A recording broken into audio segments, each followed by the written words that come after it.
Good morning, guys. I hope you're having a great day so far.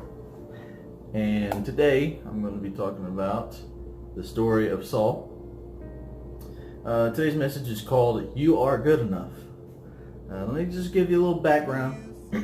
Well, first, before I begin, if you're not subscribed, go ahead and hit that subscribe button. And when you hit that subscribe button, a little bell icon is going to pop up next to it. Click it and click all. That way you can get notifications on all the videos that I post from here on out. Excuse me. Now, please like this video as well. I really need some likes. Just hit that thumbs up button if you're watching, please, and then share the video with anybody and everybody on any social media, over text message, whatever. Just get the word out about this video, about my channel, so people can see and hear about the Bible. Now, let's get right into it. The backstory on Saul, okay, he would hunt Christians down. Well, the disciples, they were called followers of the way, or followers of Jesus, and he would hunt them down and murder them, okay, ruthlessly, very violently, like awful. He would tie people's families up and make them watch him kill them. It was very, very just awful and sinister, only because he thought he was on a mission from God. He thought that Jesus and all of his disciples were blaspheming because, I mean, he didn't believe that Jesus was the Messiah, and he didn't believe that Jesus was God and God's Son. And so, like I said, he thought that they were blaspheming, saying that Jesus was God and that he was the Messiah. So he hunted them down, killed them awfully. Now, today I'll be in Acts chapter 9. Today I will be reading verses 1 through 9.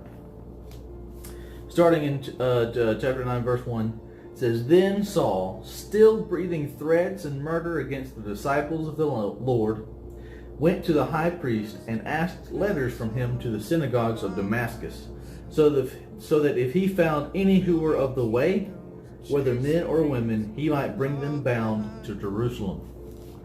That was 1 and 2. Now, he was still breathing. This is a thing that he did. Okay, he just walked around threatening followers of the way, followers of Jesus. In his head, whether it was in his head or out loud, he would threaten their lives, their very lives, for following him because he thought that they were blaspheming, and that is very wrong. Let me just put that out there. And he was looking for any sort of evidence that there were followers of the way in Damascus, so that he could go and find them and bring them back to Jerusalem to then kill them, if they were to not, disown their following of Jesus, which nobody ever did, because it's Jesus. Why would you do that? Especially living back in that time, seeing his miracles with your own eyes and seeing what he could do, not, just with your own eyes. I mean, it's hard to disown your following of somebody that you've seen what he can do. Starting back in verse 3, As he journeyed, he came near Damascus, and suddenly a light shone around him from heaven. Guess who it is? It's Jesus.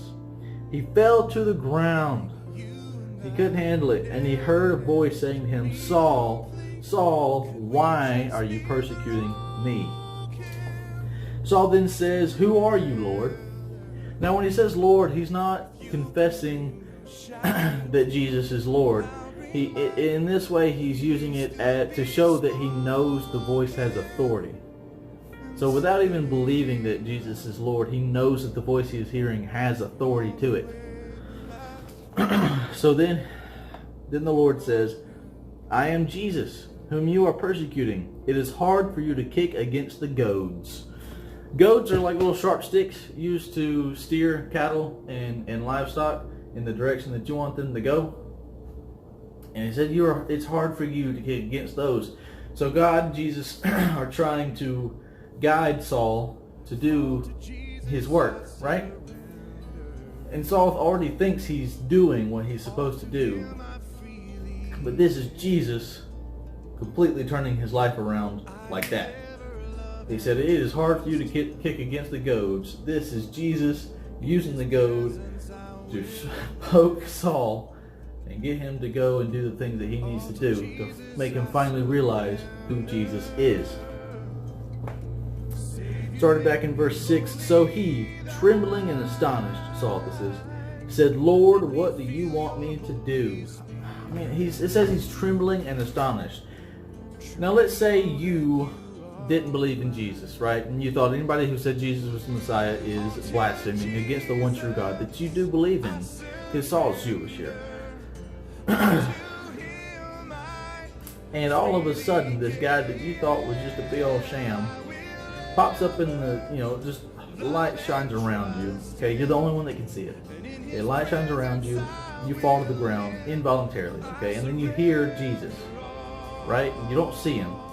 And you know what's going on. You know it's a miracle. You know what's going on. It's not natural. It's supernatural. It's amazing. Of course, you're going to be trembling because you're either going to be scared or it's just adrenaline's going to be rushing because something miraculous is happening. Miraculous is the root word for miraculous is miracle, so that's why I say miraculous. Something miraculous is happening to you right that second. So of course you're going to be trembling and astonished. You're like, what the heck is going on? This is cool, right? So it says, what do you want me to do, Lord? So he immediately goes from hunting Christians down, hunting followers the way down, to kill them, to bring them back to Jerusalem and kill them. He turns right around and asks Jesus what he wants him to do. He immediately asks for direction because he knows that it's time. Then the Lord said to him, arise and go into the city, and you will be told what you must do. So instead of telling him his mission right out the gate, that he needed to preach the gospel and go around everywhere, face persecutions, and face jail time, and all these things, and possibly torture, and completely overwhelming him right at the gate, he just says, go into the city, wait there, somebody will come by, tell you what you need to do. So the men who journeyed with Saul stood speechless, hearing a voice but seeing no one. Then Saul arose from the ground, and when his eyes were opened, he saw no one. But they led him by the hand and brought him into Damascus. And he was 3 days without sight, and neither ate nor drank. So these guys that were with him, they could hear the voice, right? I don't know if they could understand it or not. Some people say that they couldn't understand it. All they heard was a voice, but they couldn't understand the voice. But I don't know, because it doesn't say, it just says they heard a voice. But they didn't see anything. They didn't see the light.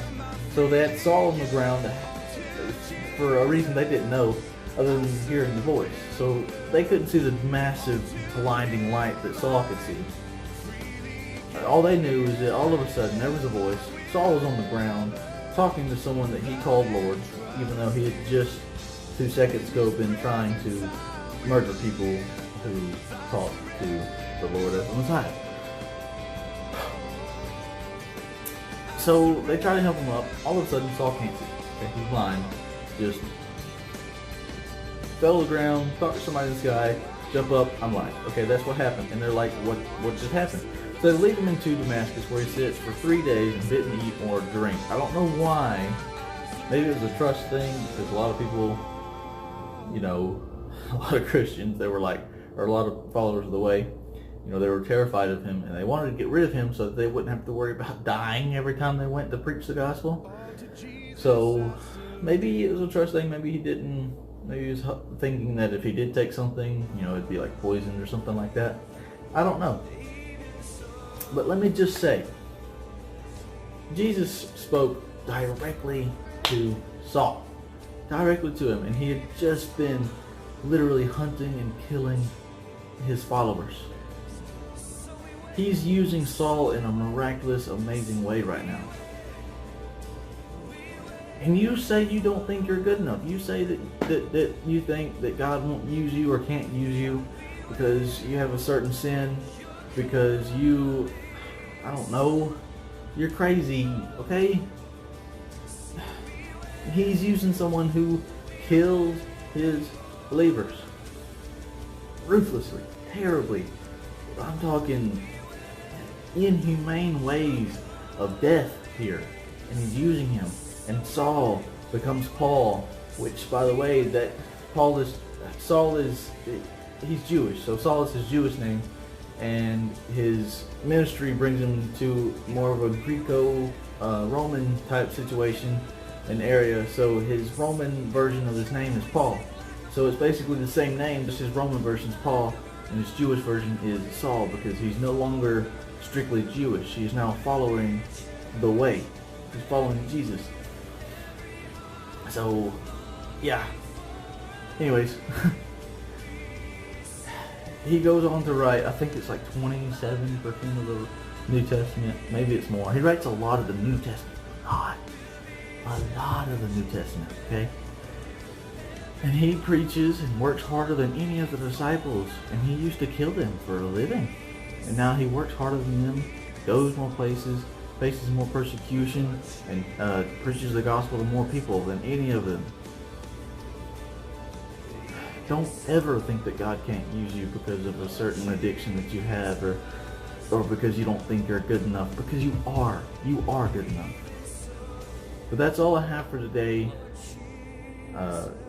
That's not everything. There's going to be a part 2 coming out Friday. So come back for it. Like this video. Hit that thumbs up. Just please hit that thumbs up. It's not that hard. Just go over, click it, tap it, whether you're on your phone or computer. Then share it, Facebook, Twitter, I think. I don't have a Twitter, but Facebook, Twitter, Instagram, I don't know, maybe. To your friends that are sitting next to you, text message, whatever. Share it. Subscribe if you're not already subscribed. And if you haven't, hit that bell icon. You need to do that as well. Hit all. You hit it. 3 options are going to come up. Hit all so that you know when I post a video in the future. And if you haven't watched my old videos, go back, watch them, share them too, like them too. Very important work I'm trying to do here. So I just need y'all to help me get the word out there. Come back Friday for part 2. I hope you have a blessed day. And yeah, God bless you.